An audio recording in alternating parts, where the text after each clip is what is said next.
ओम शांति। 28 मार्च 2025। आज की मुरली। मीठे बच्चे, तुम बहुत लकी हो क्योंकि तुम्हें बाप की याद के सिवाय और कोई फिक्रात नहीं। इस बाप को तो फिर भी बहुत ख्यालात चलते हैं। प्रश्न: बाप के पास जो सपूत बच्चे हैं उनकी निशानी क्या होगी? उत्तर: वे सभी का बुद्धि योग एक बाप से जुड़ाते रहेंगे, सर्विसेबल होंगे, अच्छी रीति पढ़कर औरों को पढ़ाएंगे, बाप के दिल पर चढ़े हुए होंगे। ऐसे सपूत बच्चे ही बाप का नाम बाला करते हैं। जो पूरा पढ़ते नहीं वो औरों को भी खराब करते हैं। ये भी ड्रामा में नूंद है। गीत। ले लो दुआएं माँ बाप की। ओम शांति। हर एक घर में माँ बाप और 2-4 बच्चे होते हैं, फिर आशीर्वाद आदि मांगते हैं। वह तो हद की बात है। यह हद के लिए गाया हुआ है। बेहद का किसको भी पता नहीं है। अभी तुम बच्चे जानते हो हम बेहद के बाप के बच्चे और बच्चियां हैं। वह माता पिता होते हैं हद के। ले लो दुआएं हद के माता पिता की। यह है बेहद का माँ बाप। वह हद के माँ बाप भी बच्चों को समझाते हैं, संभालते हैं, फिर टीचर पढ़ाते हैं। अब तुम बच्चे जानते हो यह है बेहद के माँ बाप, बेहद का टीचर, बेहद का सतगुरु। सुप्रीम फादर, टीचर, सुप्रीम गुरु। सत बोलने वाला, सत सिखलाने वाला है। बच्चों में नंबरवार तो होते हैं। लौकिक घर में 2-4 बच्चे होते हैं तो उन्हों की कितनी संभाल करनी पड़ती है। यहाँ कितने ढेर बच्चे हैं, कितने सेंटर से बच्चों के समाचार आते हैं। यह बच्चा ऐसा है, यह शैतानी करता है, यह तंग करता है, बिघन डालता है। फुरना तो इस बाप को रहेगा ना। प्रजापिता तो यह है ना। कितने ढेर बच्चों का ख्याल रहता है। तब बाबा कहते हैं तुम बच्चे अच्छी रीति बाप की याद में रह सकते हो। इनको तो हजारे फुरने हैं, एक फुरना तो है ही। हजारों फुरने यानी ख्यालात दूसरे रहते हैं। कितने ढेर बच्चों को संभालना पड़ता है। माया भी बड़ी दुश्मन है। अच्छी रीति कोई की खाल उतार देती है, कोई को नाक से, कोई को चोटी से पकड़ लेती है। इतनी सब का विचार तो करना पड़ता है। फिर भी बेहद बाप की याद में रहना पड़े। तुम हो बेहद के बाप के बच्चे। जानते हो हम बाप के श्रीमत पर चल क्यों न बाप से पूरा वर्षा ले ले में। सब तो एक रस चल न सके क्योंकि यह राजाई स्थापन हो रही है और कोई के बुद्धि में आ न सके। यह है बहुत ऊंच पढ़ाई। बादशाही मिल गई फिर पता नहीं पड़ता है कि यह राजाई कैसे स्थापन हुई। यह राजाई का स्थापन होना बड़ा वंडरफुल है। अभी तुम अनुभवी हो। पहले इनको भी पता थोड़ा ही था कि हम क्या थे, फिर कैसे 84 जन्म लिए हैं। अभी समझ में आया है। तुम भी कहते हो बाबा आप वही हो। यह बड़ी समझने की बात है। इस समय ही बाप आकर सब बातें समझाते हैं। इस समय भल कोई कितना भी लखपति करोड़पति हो, बाप कहते हैं यह पैसे आदि सब मिट्टी में मिल जाने हैं। बाकी टाइम ही कितना है। दुनिया के समाचार तुम रेडियो में अथवा अखबारों में सुनते हो क्या क्या हो रहा है। दिन प्रतिदिन बहुत झगड़ा बढ़ता जा रहा है, सूत मुझता ही रहता है, सब आपस में लड़ते झगड़ते मरते हैं। तैयारियां ऐसी हो रही हैं जिससे समझ में आता है लड़ाई शुरू हुई क्यों हुई। दुनिया नहीं जानती कि यह क्या हो रहा है, क्या होने का है। तुम्हारे में भी बहुत थोड़े हैं जो पूरी रीति समझते हैं और खुशी में रहते हैं। इस दुनिया में हम बाकी थोड़े रोज हैं। अभी हमको कर्मातीत अवस्था में जाना है। हर एक को अपने लिए पुरुषार्थ करना है। तुम तो पुरुषार्थ करते हो अपने लिए। जितना जो करेंगे उतना फल पाएंगे। अपना पुरुषार्थ करना है और दूसरों को पुरुषार्थ कराना है, रास्ता बताना है। यह पुरानी दुनिया खलास होनी है। अब बाबा आया हुआ है नई दुनिया स्थापन करने। तो इस विनाश के पहले तुम नई दुनिया के लिए पढ़ाई पढ़ लो। भगवान वाच, मैं तुमको राजयोग सिखाता हूँ। लाडले बच्चे, तुमने भक्ति बहुत की है। आधा कल्प तुम रावण राज्य में थे ना। यह भी किसी को पता नहीं कि राम किसको कहा जाता है, राम राज्य की कैसे स्थापना हुई। यह सब तुम ब्राह्मण ही जानते हो। तुम्हारे में भी कोई तो ऐसे हैं जो कुछ भी नहीं जानते हैं। बाप के पास सपूत बच्चे वह हैं जो सबका बुद्धि योग एक बाप के साथ जुड़ाते हैं, जो सर्विसेबल हैं, जो अच्छी रीति पढ़ते हैं, वो बाप के दिल पर चढ़े हुए हैं। कोई तो फिर न लायक भी होते हैं, सर्विस के बदले डिस सर्विस करते, जो बाप से उनका बुद्धि योग तुड़ा देते हैं। यह भी ड्रामा में नूद है। ड्रामा अनुसार यह होने का ही है। जो पूरा पढ़ते नहीं हैं वह क्या करेंगे, औरों को भी खराब कर देंगे। इसलिए बच्चों को समझाया जाता है बाप को फॉलो करो। और जो भी सर्विसेबल बच्चे हैं, बाबा के दिल पर चढ़े हुए हैं, उनका संग करो। पूछ सकते हो किसका संग करें, बाबा झट बता देंगे। इनका संग बड़ा अच्छा है। बहुत हैं जो संग ही ऐसा करते हैं जिनका रंग भी उल्टा चढ़ जाता है। गाया भी जाता है संग तारे कुसंग बोरे। कुसंग लगा तो एकदम ख़त्म कर देंगे। घर में भी दास दासियाँ चाहिए, प्रजा के भी नौकर चाकर सब चाहिए ना। यह सारी राजधानी स्थापन हो रही है।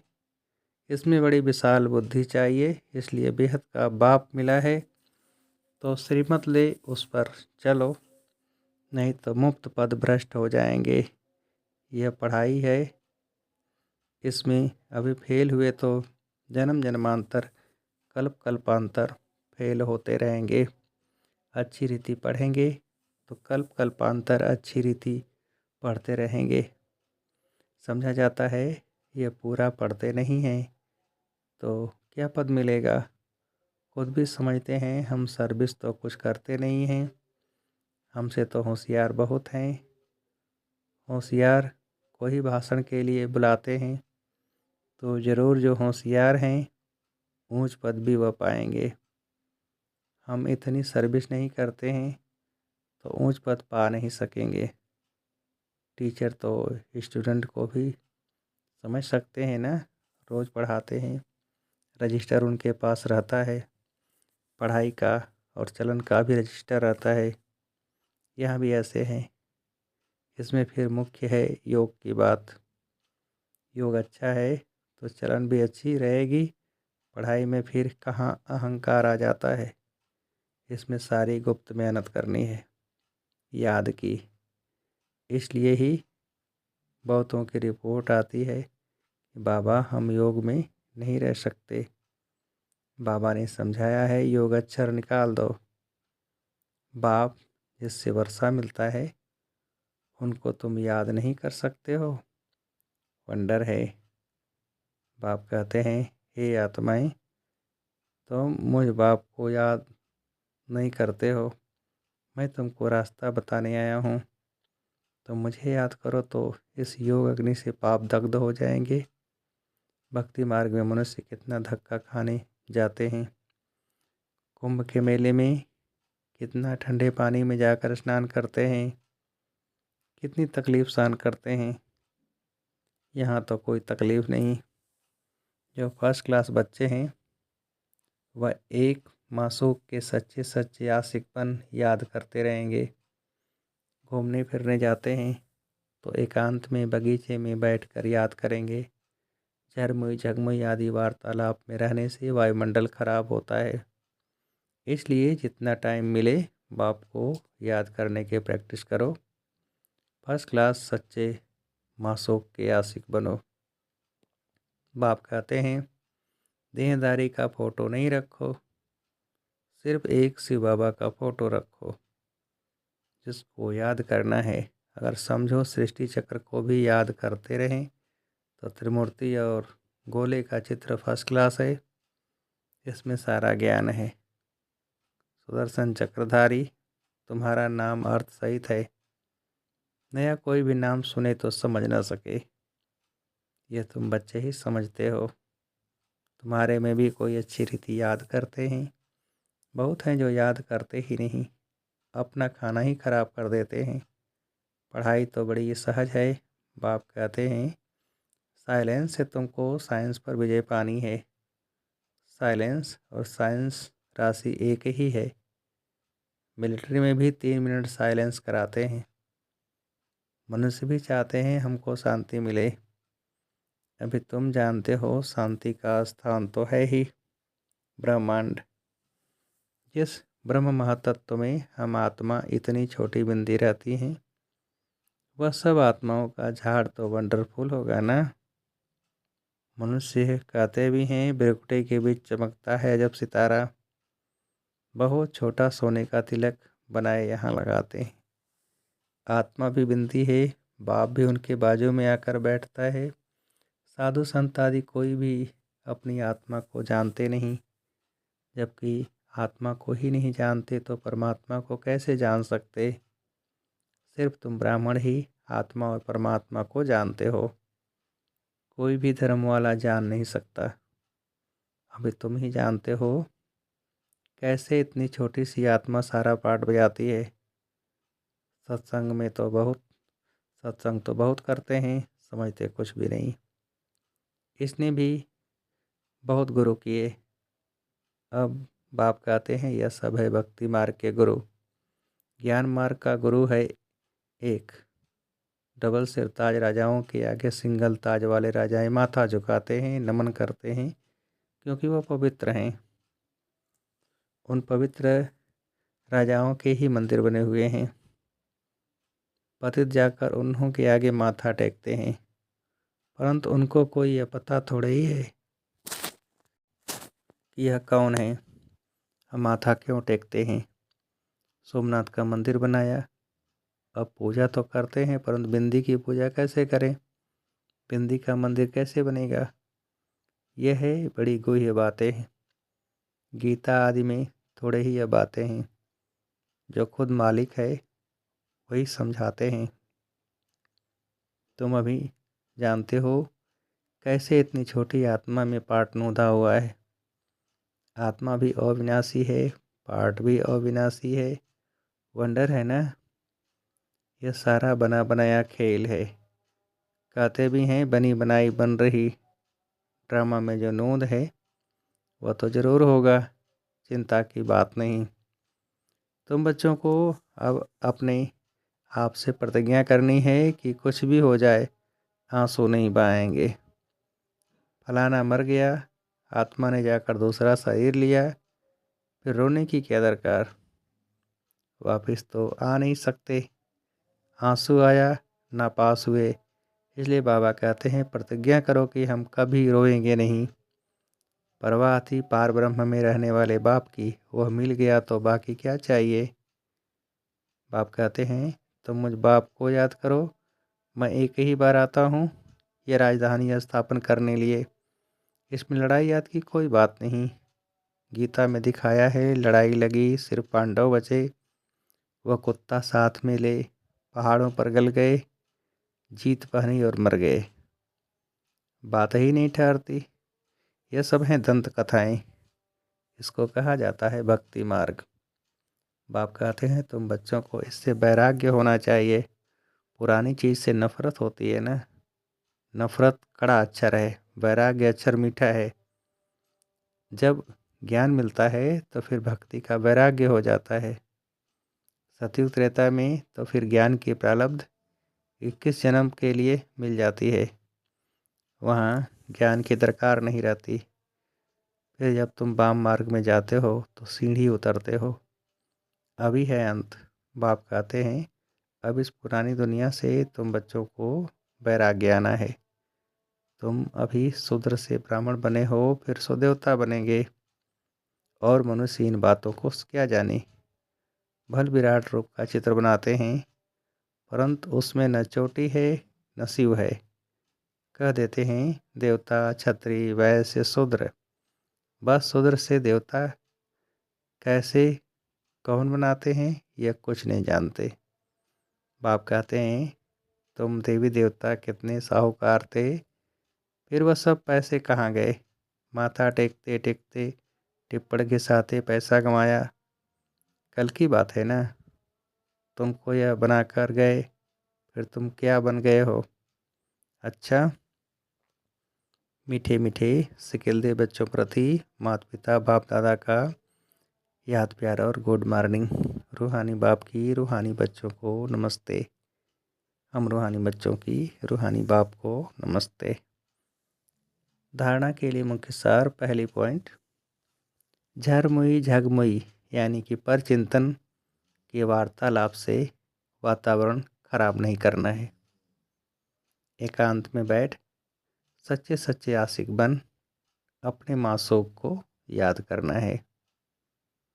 दूसरी पॉइंट, अपने आप से प्रतिज्ञा करनी है कि कभी भी रोएंगे नहीं, आंखों से आंसू नहीं बहाएंगे। जो सर्विसेबल बाप के दिल पर चढ़े हुए हैं उनका ही संग करना है। अपना रजिस्टर बहुत अच्छा रखना है। वरदान, पावरफुल वृत्ति द्वारा मनसा सेवा करने वाले विश्व कल्याणकारी भव। विस्तार, विश्व की तड़पती हुई आत्माओं को रास्ता बताने के लिए साक्षात बाप समान लाइट हाउस माइट हाउस बनो। लक्ष्य रखो कि हर आत्मा को कुछ न कुछ देना है, चाहे मुक्ति दो चाहे जीवन मुक्ति। सर्व के प्रति महादानी और वरदानी बनो। अभी अपने अपने स्थान की सेवा तो करते हो, लेकिन एक स्थान पर आते मनसा शक्ति द्वारा वायुमंडल वाइब्रेशन द्वारा विश्व सेवा करो। ऐसी पावरफुल वृत्ति बनाओ जिससे वायुमंडल बने। तब कहेंगे विश्व कल्याणकारी आत्मा। स्लोगन, अशरीरीपन की एक्सरसाइज और व्यर्थ संकल्प रूपी भोजन की परहेज से स्वयं को तंदुरुस्त बनाओ। अशरीरीपन की एक्सरसाइज और व्यर्थ संकल्प रूपी भोजन की परहेज से स्वयं को तंदुरुस्त बनाओ। अच्छा, ओम शांति।